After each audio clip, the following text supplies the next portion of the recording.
Hello, Third Stall friends. My name is Doug, and this is Dale. And I think this is going to be episode 35 of the restoration of our dear friend Hendrik, the 1966 Volkswagen Beetle convertible. Today is a monumental day for us. We're tackling the original reason we tore Dale's great running, beautiful car apart, and that is the front clip. Follow along. This is going to be probably a multiple video process as we dive into this. If you haven't, I'd love it if you click subscribe, post a comment below if you've got feedback, questions, or if you're doing a project like this yourself. Love to hear from you. Let's see how this episode turns out.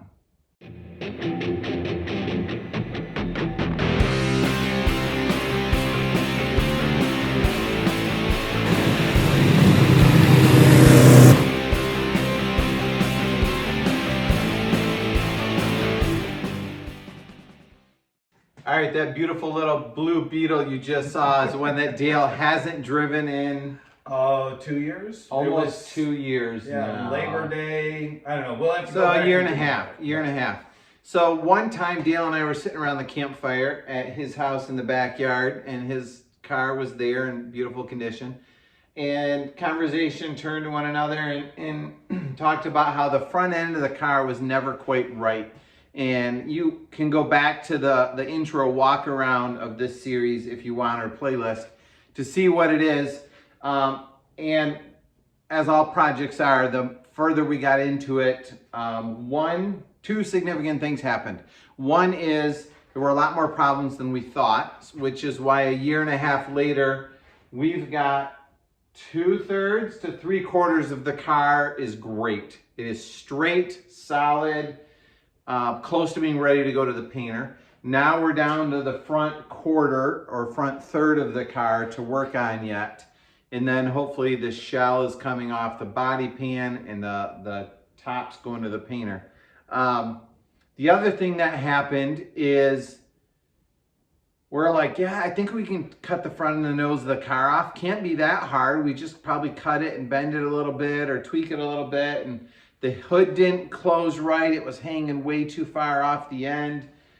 And now, after a year and a half of cutting things and welding them and bending them and measuring, it's like, oh yeah, we can cut the front of the car off. No big deal. We'll weld it back on. How do you do it? I don't know. We'll figure it out. So it's really cool to see how our confidence has grown. Thanks for following along with this journey. Today, we are going to start dismantling the front of both of the cars. This is the one off of the parts car named Merriman. So, yeah, Merriman's my neighbor. Yeah, so it's not Merriman, it's his name, car. But we call it the Merriman Beetle, which is quite a gift to have a parts car. It's a 64, but a lot of parts are very similar or the same. And we're going to be able to use this original front and mix and match it with the replacement parts that are on the actual 66. So that's a huge gift. So I think we're probably not going to use the apron or the bottom of the wheel well, or the spare wheel well, that big hole. So I think we're going to separate that off of this. At the same time, we're going to do the same thing on the front of Hendrik, because this is pretty solid and is in good shape. And then we will marry that to this. At the same time, we're going to fix the bumper braces. We've got a little bit of rust behind. Is that the washer fluid? That's the brake. Right behind where the brake fluid goes. And eventually, we'll start piecing it all back together. So today's task is disassembly. So we're going to dive into that and do a bunch of grinding and hammering and cutting out resistance welds, spot welds. So let's get to it. All right, what's the first thing to come off, Dale? Here we go. We got a lot to do, but not all of it do you want to watch. But here's our first dramatic moment. So this is the tube that the hood release. We got to get that out, and we'll weld it into place when we have the whole thing back together. So first thing off, one of the last things on. So that went from where to where? Yeah, so it comes through Right here. Yeah, through, and then, you know, this is where the whole latch system is, and it pulls a little welded latch. in. Yeah, it was welded onto here, and then it's just welded somewhere in here. We can do a prettier job, but then it actually goes through this hole. And and then on the convertible, that hood release is a key, because with the top on, you can have it locked. But on sedan, it's just a pull. And I have the original key, so it matches the ignition. So, oh, cool. Yeah. Nice. Not everybody has all their locks matching, but I do. Nice. So. Good deal. I'm working on the Merriman front clip. So I've got these welds out so far, working on that one. All right, Dale got his hood latch piece out. My first piece to come out is the front apron. Ooh. So I have one of these little Baxter belt sanders from Harbor Freight and just simply ground through the top to release the spot weld, and same thing around the bottom. There was a bit of an edge weld at the bottom that I was able to grind through right here and right there, and then it came out. When you're taking apart spot welds like this, it's good to think about what metal you want to save. Often you sacrifice one layer that you're going to get rid of and you want to keep the bottom layer, or vice versa. Either way, it's worth thinking through that before you start removing spot welds. My next piece is the back of the tire well. Back to it. Quick update for you. Here's the parts Beetle. This piece is out.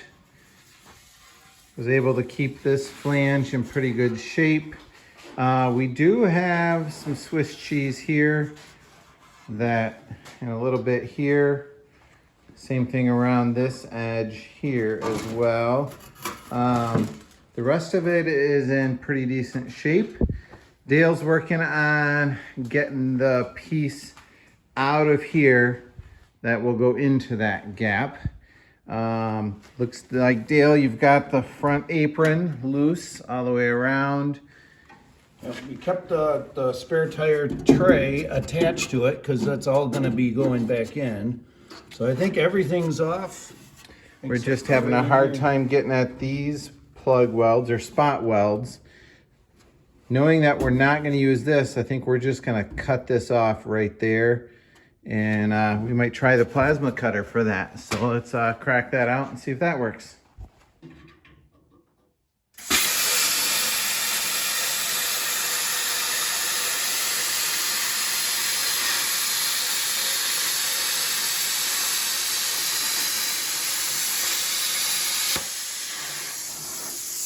Oh, stuck.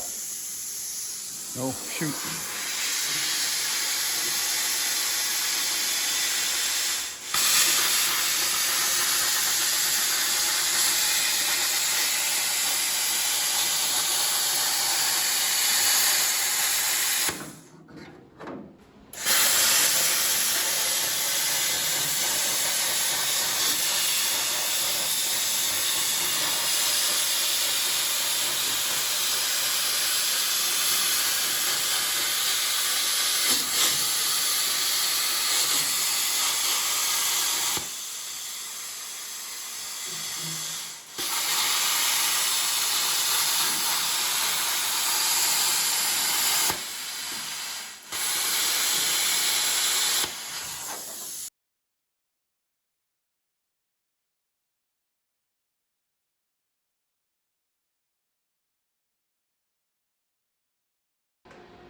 Almost.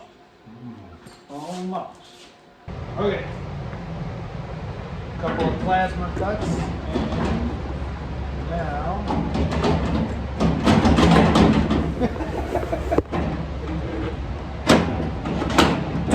Hey.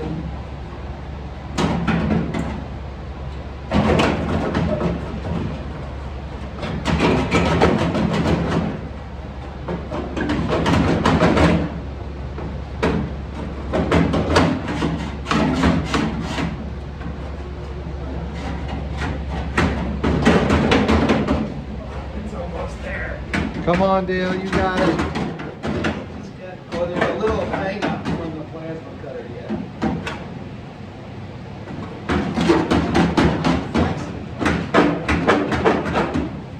Here.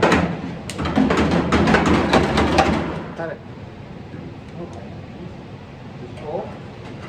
Yep.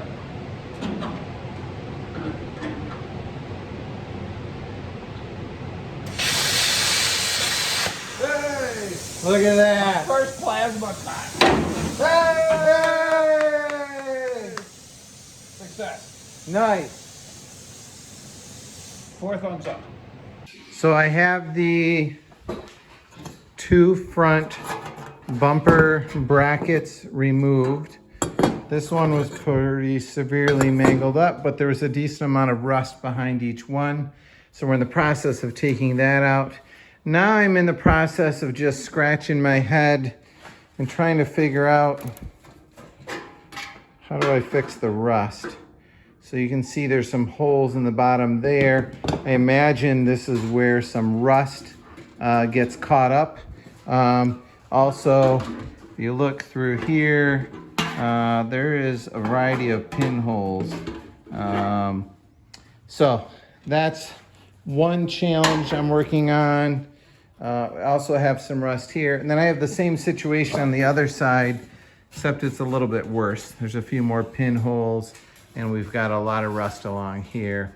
So ideally, we want to cut it out and put in patches or something before we put it back in the car. So I'm gonna sit on the bench and scratch my head for a little while and figure out what's the best way to do that. So after a bunch of head scratching, we've got a bunch of thin here. It's thin all through here, up into there. So I think we are gonna cut this out and fabricate a new piece to replace that. This will be covered by the apron because this whole front clip is upside down. So structurally we want this to be sound, but aesthetically, nobody's really gonna see it. Here's my progress on the replacement piece. So I took this, traced it on a piece of scrap we had from the, was it the rear bumper mount piece, I think, or maybe it was the rear quarter panel, not positive. It might have been the quarter panel, I think that's a fender arch. So traced it on that. Cut this edge, stuck it in the vise, bent it up. There's a little bit of a lip right there to match that. Put that in the vise, bent that up. Cut a little scrap that I'm gonna weld on the inside here. Then I'll flip it over and weld on the outside there. And then grind it clean. And the last thing I need to do is transfer this hole to there and probably weld in the fender nut at the time. So now I'm gonna take this, clean all the paint off and weld it up. Here's the finished piece. Here's the hole that the nut will get welded in. I drilled it small so that we can locate the fender and then decide where it is. Cut a little slot on the bottom to match that. Ended up just being able to bend this flange up and then weld it in a curved piece on the end here. What I did was I welded inside first to make sure it was good and strong. And that allowed me to put a nice bead around the outside here because it had all of the weld on the inside to absorb the heat. And that also gave me a really thick corner so I could grind this down nice and smooth without worrying about burning through. So next job is to figure out how to put that there. And there she is welded in. Clean that up and things should look fine. We can do a little cleaning up on the inside as well. May have to re-weld a little bit of that to fill in any gaps or voids that are in it, but feeling pretty good about that. We have to weld a couple other pinholes. I think what I will do is,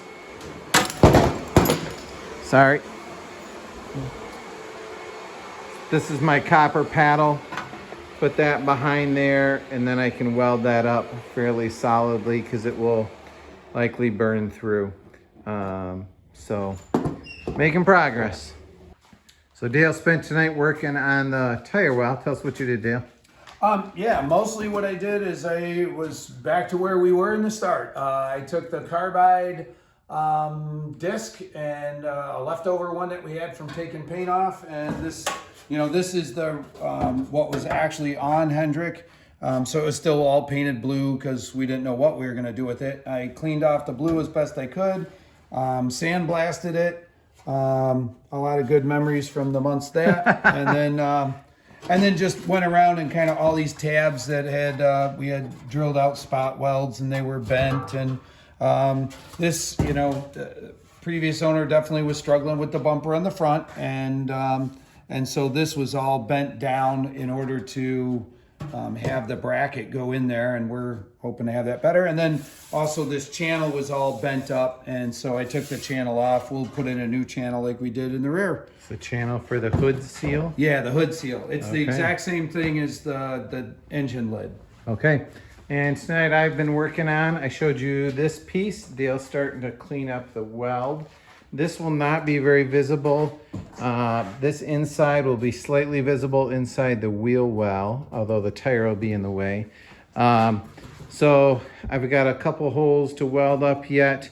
So I started working on this side. Had a lot more rust issues, so we took the horn bracket off, and I've taken a scrap piece off an old Clocker foam part, pounded it flat, and I am working on making a patch panel for here.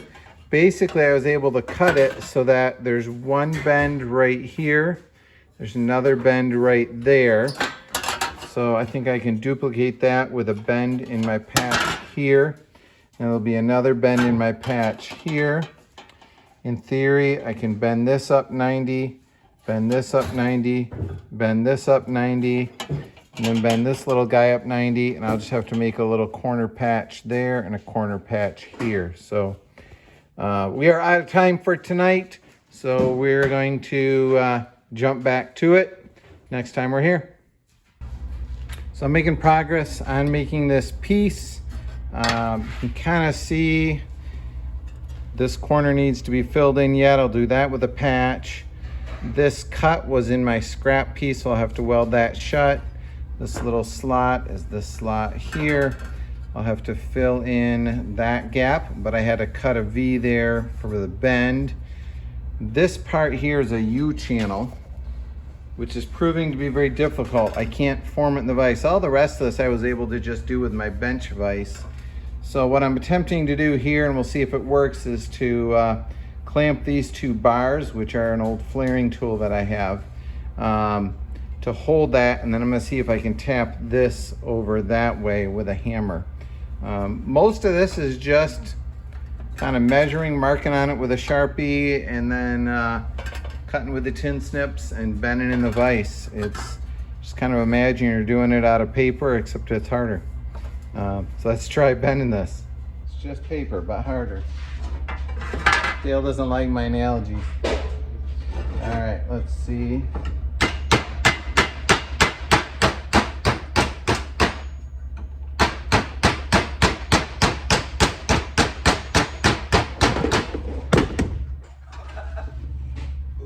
It works until the bench wiggles from the hammering and your camera falls off.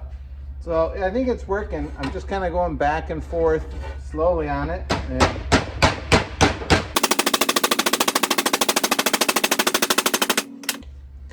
So that worked pretty well. I don't know if you noticed on any of these, each of these flanges, like this one here is way taller than this one is right there. And it's always good to just leave them long. You can easily grind off more later to get them to fit, but we're getting close. It's starting to look like the piece it's supposed to be. So I'm gonna start cutting these and welding them in, and probably show you the finished product. And here's the finished piece. or close to finished. It is just tack weld in. So I started on the bottom. I fit it close. I started on the bottom and just kept aligning. I align it a little farther, spot weld one, align a little farther, using a little screwdriver in here to align it, watching overall to make sure that this was ending up where we wanted it. I did have to cut a relief in here because I had this angle too far out. I needed the angle more, so I had to cut a hole there to allow it to collapse. But unfortunately, this corner, which looks really nice, you won't see because it's covered by, what's that called? Front apron. And the inside, which is welded, if you pull the spare tire out, you'll see. But oh well, we'll clean it up as best we can. So be it. We think it's the right size. I did the best. I mean, this was all I had to work with. I did the best of making it out of scrap steel. But now we're gonna try to fit the apron to it just to double check and make sure things fit the way we want them to. So cross our fingers, hope for a good miracle. We are having problems putting this together. So this is the side that fits fairly well. See how well? Yes. So it would just need to slide on a little further so this matches, this gap goes away right here. Mm-hmm. Problem we're running into on this side is I think my tack welding of this piece is too far out. I shot for kind of a straight line here, and I think it must have needed to go in. So this part needs to go in that way in order for this to fit on it. So I think what we're gonna do is we're gonna cut this apart a little bit. We might make a slit down here and a little bit of a slit there so this whole thing can flex and move in, and then see if we can get it to fit together. But it's not perfect, but we'll make it work. So it is not fitting together the way with these two pieces assembled. So our next thought is we're gonna remove these dozen spot welds, and then we're gonna fit these two pieces on separately and give that a try. The pieces are apart, and we found something really interesting. You can see, you hold that right there too? Yeah. You can see the overlap. Well, it's kind of nice to get this apart because now we can clean up the rust. But if you look, the overlap here is barely the width of my fingernail. And my fingernail somehow shrunk about an inch. So this wheel well was not welded in evenly, you know? So this fits one of our, it kind of fits a clue in the fact that this is aftermarket and was originally in Hendrick. And originally the spare tire did not fit in the wheel well. But when we took the parts Beetle and put the spare tire in the rusted out wheel well of the parts Beetle, the Merriman Beetle, the spare tire fit in fine. Mm-hmm. And so one of our concerns was when we put the apron on, like such, and we put this belly pan in the bottom, we want to make sure the spare tire fits. And the fact that this was not welded on evenly might explain why the spare tire did not fit well in Hendrick originally. So now that we have these apart, we're going to work on trying to fit this on the bottom, fit this on the top, and we're going to do that off camera. There, all done. All right. Welder in. Little duct tape, we're all set. Set, Bondo. Dale is going and getting a spare tire to check. We've assembled it with sheet metal screws. So 1, 2, 3, 4, 5, 6, 7. And we now have a nose of a car. And we are really curious to see if the spare tire fits in it. All right, the moment of truth. Don't mess with me. Before, so we haven't. This is the truth. Sometimes Is there air in it or not? Yeah, we filled it with air. Before the spare tire fit, you just had to let all the air out of the tire. Which doesn't.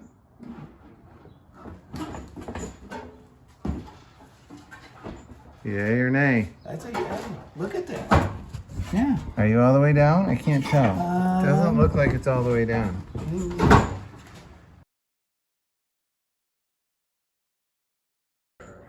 All right. All right. So we got to scratch our heads and think a little bit more. That is probably where we're going to wrap up this video. For now, it's getting a little long. I'm guessing it's been spread over. We are at the springtime in the year in Michigan, and school's getting busy for Dale. Camp's getting busy for me. So progress is going to be a little bit slower, but that's real life, and real life is important. So thanks for following along, and next time we get together, Dale and I, we're going to diagnose this tire and whether these sheet metal screws are where we want them to be or whether we need to adjust it. Thanks for following along. Have a good night. Say hi to your friends, Dale. Hi to both of my friends. Both of them. I'm one of them, so say hi to the other one. Have a good night, folks. Haha, you thought the video was done. It's not. Dale, what did we learn? Because the tire fits. So it's not been like 3 weeks later. It's only been literally like 3 minutes. This never happens, folks. Well, two things. One, of course, the tire leans back. And so we were looking in the front edge of the tire, but that isn't where it's supposed to sit. It's not going to sit square on that base. So you can see there's a gap right down in there. So we thought the tire wasn't going in all the way, and it might not have been going in all the way because it was hitting over here too. Yes, and I mean, look how easy that comes out. The other thing is that this is where the jack stand is, and I had this clamp, which is all... It's not lubricated, it's exactly. sandblasted. But anyway, I had this folded in, and so this was shoving everything over to the side. So that's the way it'll be with the jack in it. So when we close that And clamp, then you can see, here's the tire. There's the rub mark for the tire. Yeah. And then it's open up in this area up here. Yep. Because the whole tire leans back. So you can also see the widening strip of rust there of how it wasn't as open as it is now. Yep. The other piece that we're running into is, Dale, can you hold that for me?